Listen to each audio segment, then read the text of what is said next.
Ya, video yang viral baru-baru ini di mana seorang ibu guru sekolah dasar di Malaysia menegur keras muridnya gara-gara menggunakan kosakata bahasa Indonesia dalam lembar jawaban tes yang diberikan. Video berdurasi kurang dari 1 menit itu memperlihatkan guru cantik tersebut tampak meluapkan kekesalannya. Ia menunjukkan lembar jawaban muridnya yang memuat kata-kata yang ditengarai berbahasa Indonesia. Lebih lanjut, Bu guru tersebut menyoroti akar masalah yang ia duga kuat karena pengaruh besar konten media sosial dari Indonesia.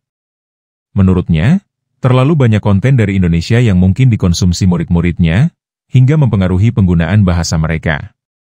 Guru tersebut kemudian secara tegas meminta murid-muridnya untuk tidak terbawa-bawa arus dan tetap menggunakan bahasa Malaysia. Video tersebut lantas ramai menjadi sorotan warganet dan menuai komentar yang cukup beragam. Sebagian besar merasa terhibur dengan cara guru tersebut menyampaikan teguran, kemudian ada juga yang justru terpikat dengan para sang guru. Sementara warganet di sebelah pun ramai menumpahkan unek-uneknya selama ini, tentang kondisi bahasa di negaranya dalam ragam komentar. Kasihan sekali guru ini. Videonya viral, dia dikritik berjamaah. Dia sebenarnya tak ingin kita mengagungkan bahasa di sana. Tahun lalu ada siswa menulis semangka di ujian. Saya bahkan tidak tahu semangka itu apa. Cari di Google, ternyata bahasa Indonesia. Kita terbiasa merojakan bahasa Melayu dengan bahasa Inggris. Dalam kenyataannya Anda juga menggunakan bahasa Inggris. Teguran itu baik, kalau tidak terbiasa nanti akan menggunakan bahasa asing, karena maknanya tidak sama dan berbeda-beda. Sekarang anak-anak dipengaruhi karena menonton kartun Indonesia dari TV Indonesia. Rumah sakit berbahasa Melayu, hospital itu bahasa Inggris. Coba pikir balik Bu guru. Hospital itu kata pinjaman oleh DBP dari bahasa kolonial. Tahun 80 saya tak kenal kata hospital, kami lebih banyak menggunakan nama rumah sakit. Jika tidak dikawal, cepat atau lambat bahasa asing Konoha akan menggerogoti jati diri bangsa kita. Guru bukan sekedar mengajar, tetapi menjadi benteng pertahanan terakhir bagi bahasa Melayu kita. Pengaruh YouTube dan media sosial dan harusnya disarankan, bahasa sana dialihkan ke bahasa Melayu karena anak-anak sedang dalam proses tumbuh dan belajar. Ibu dan bapak pun tak memantau apa yang dilihat anak di HP.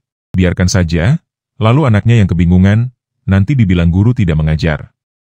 Jangan biarkan bahasa yang digunakan anak-anak kita menjadi bahasa rojak. Jika yang ditegur karena salah ejaan dan tidak mengikuti ejaan bahasa Melayu itu saya setuju. Namun kalau kata itu ada di kamus dewan, artinya masih benar, apa yang salah? Ayo YouTuber Malaysia, perbanyakan video versi kita. Bagi saya ini kesalahan bahasa. Saya harap orang tua memahami teguran guru ini. Hospital jadi rumah sakit. Rekan jadi teman, Arnab jadi kelinci, banyak lagi lah. Syukurlah kita bisa memblokir anak-anak kita menonton di handphone mereka, terutama YouTube. Sistem kita di Malaysia yang lemah. Kenapa mereka tidak memblokir YouTube dari Indonesia saja? Bahasa anak-anak kita sudah rusak. Mereka bilang cintai bahasa kita, tapi membiarkan video dari negara seberang tersebar luas. Sepatutnya kementerian terkait harus mengubah bahasa yang digunakan untuk siaran di televisi Malaysia ke bahasa Melayu. Mengapa mereka bisa menerjemahkan bahasa mereka sedangkan kita tidak bisa? Bahasanya sama tetapi maknanya tidak sama. Wajib ditegur, jika ingin mengikuti ujian esai bahasa Melayu tetapi ejaan dan pengucapan dialek bahasa Indonesia, itu yang menjadi masalah. Mohon pada Menteri Komunikasi dan Multimedia untuk memblokir konten dari Indonesia dan platform digital, agar anak-anak Malaysia tidak terpengaruh oleh penggunaan bahasanya, yang dapat mencemari perkembangan bahasa generasi muda negara kita. Anda tidak perlu bicara tentang bahasa Indonesia, orang Malaysia sendiri pun tidak tahu bagaimana berbicara dengan bahasa Malaysia, sungguh disayangkan. Seriuslah, rumah sakit itu bahasa Indonesia, bukankah bahasa Melayu klasik juga? Soalnya ada rumah sakit militer Ersat. Dan orang Malaysia kelahiran 1930-an hingga 1970-an yang saya temui, masih memilih menggunakan kata rumah sakit daripada perkataan hospital. Karena bagi mereka perkataan hospital itu kata pinjaman dari bahasa penjajah, dan salah satu usaha dari pihak DBP untuk membedakan bahasa Melayu klasik dengan bahasa Melayu modern. Masalahnya semua berawal dari rumah. Anak-anak kita dari kecil siapa yang asuh mereka, jika bukan Neng? Hari-hari dengan pengasuh dari seberang, kadang-kadang tidur pun dengan pengasuh. Bagaimana tidak terpengaruh oleh bahasa mereka? Satu hal lagi, pernahkah Anda memperhatikan bahwa lagu-lagu Melayu sekarang menggunakan bahasa Indonesia? Bisa, selingkuh, Anda. Sehingga kadang-kadang kita menjadi bingung, penyanyi kita ataukah penyanyi dari seberang. Mau bagaimana lagi? Terlampau amat. Saya mengikuti percakapan sehari-hari, hingga saya pun bingung untuk membedakan antara bahasa Malaysia dan bahasa Indonesia. Selain guru, orang tua dan saudara harus terus-menerus memberikan pemahaman kepada anak tentang perbedaan antara bahasa Melayu Malaysia dan bahasa Indonesia. Namun jika menggunakan ChatGPT, Anda perlu pastikan bahwa ChatGPT menggunakan bahasa Melayu, karena jika Anda meminta ChatGPT yang menjawab atau membuat kalimat dalam bahasa Melayu, akan ada beberapa kata dari bahasa Indonesia. Anda perlu memberitahu ChatGPT untuk merujuk pada bahasa Melayu sebagai 100% bahasa Malaysia. Harap semua orang tua di rumah mulai sekarang mengawasi.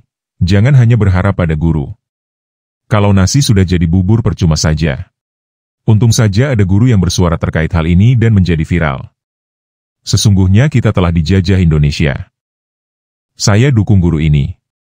Jika buka media sosial banyak sekali cerita kartun dari Indonesia, dan sekarang anak-anak saya sudah terpengaruh dengan bahasa Indonesia.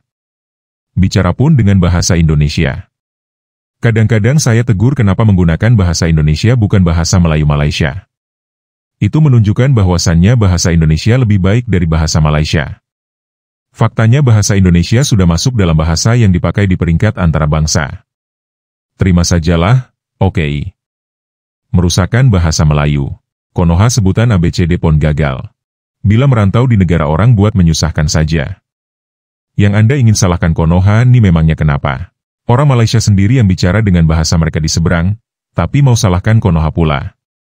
Anak saya dari usia 2 hingga 4 tahun hampir tidak bisa berbicara bahasa Inggris dan Melayu. Ketika dia besar, dia mulai berbicara bahasa Indonesia. Itu yang membuat saya pusing. Negara sudah dijajah pendatang, bahasa pun dijajah juga. Sedih wai. Kalau kita ingin mencari contoh surat resmi karena anak izin tidak hadir di sekolah, yang keluar semuanya bahasa Indonesia, tak ada bahasa Malaysia.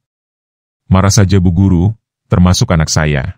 Jika dia sedang main, tiba-tiba keluar bahasa Indonesia. Nanti jika kita marah, dia kata ayo kabur. Mendidih rasanya.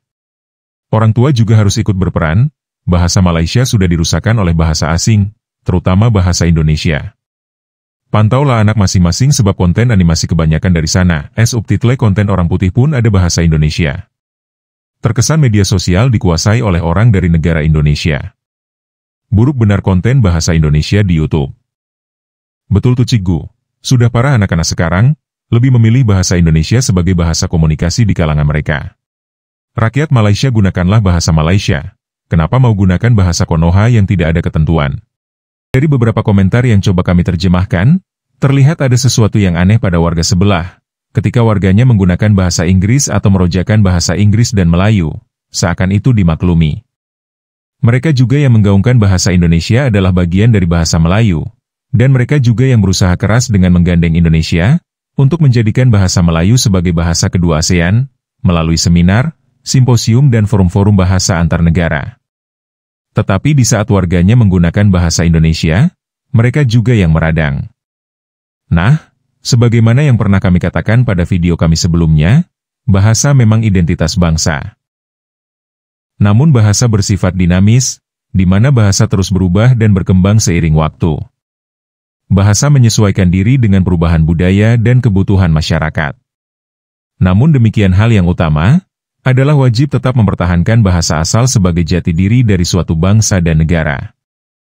Oke, terima kasih sudah menonton video ini hingga usai.